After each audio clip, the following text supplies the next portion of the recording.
Un peu fatigué après les 2400 km du retour de Marrakech jusqu'à Rennes, mais trop content de l'avoir fait. Ouais, c'est pareil, ça se rejoint aussi, fatigué, mais vraiment heureux de l'expérience vécue, de tout ce qu'on a pu voir à travers ce raid. Ce qui pourrait me remémorer un peu l'histoire humanitaire, c'est la fois où on s'est arrêté dans un village pour attendre d'autres coéquipiers. Et en fait, on a donné des gâteaux, des bonbons, de l'eau à des jeunes. Et au final, les parents nous regardaient avec un énorme sourire. Sont revenus en fait avec un couscous entier à nous proposer pour manger tout simplement. Donc c'est un petit souvenir, mais ça nous a fait super plaisir sur le moment. Et moi, je pense que en fait, tout au long de l'aventure, dès qu'on croisait des enfants, ils étaient super contents de nous voir, ils nous faisaient des coucous, ou ils mettaient les mains comme ça pour qu'on tape dans la main en passant en voiture, donc c'était super mignon. Et donc voilà, je pense que c'est ça le meilleur petit souvenir de l'aventure pour moi.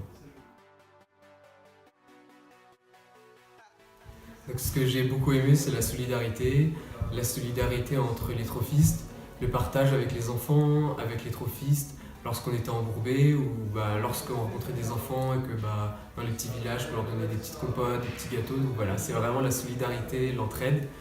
Et ensuite aussi, donc, se rendre compte en fait que les enfants au Maroc sont vraiment tous au courant du 4L Trophy, qu'ils ont tous envie de nous aider, envie de nous soutenir.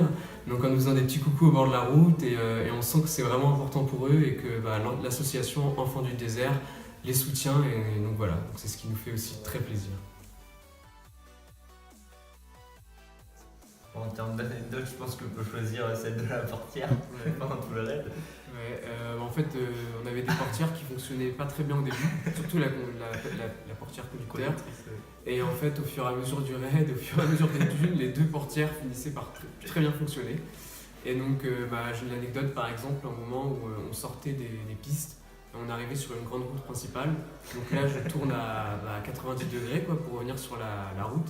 Et en fait, à ce moment-là, la portière s'ouvre totalement et j'ai le réflexe de lâcher le volant, d'attraper la portière. Jérémy panique totalement et rattrape le volant et m'engueule de ouf. Même pour rejoindre l'idée de la portière, c'était vraiment le fil rouge au final du raid parce que c'était vraiment le problème à chaque fois.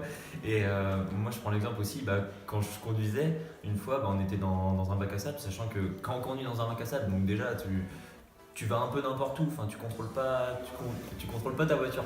Donc déjà c'est galère. Et puis la portière s'ouvre comme on a pu voir avec Robin. Donc tu es déjà en train de galérer dans le bac à sable et ta portière tu es obligé de te mettre comme ça. Donc c'était vraiment je pense l'anecdote rigolote du raid parce que c'est vrai à chaque fois elle s'ouvrait même sur l'autoroute, même en revenant et en partant. On avait l'impression qu'elle allait s'ouvrir sur l'autoroute quoi. On sentait le vent, au moins, on voyait un petit vide entre la porte et... au moins on avait de la clim gratos. Ouais, c'est ça.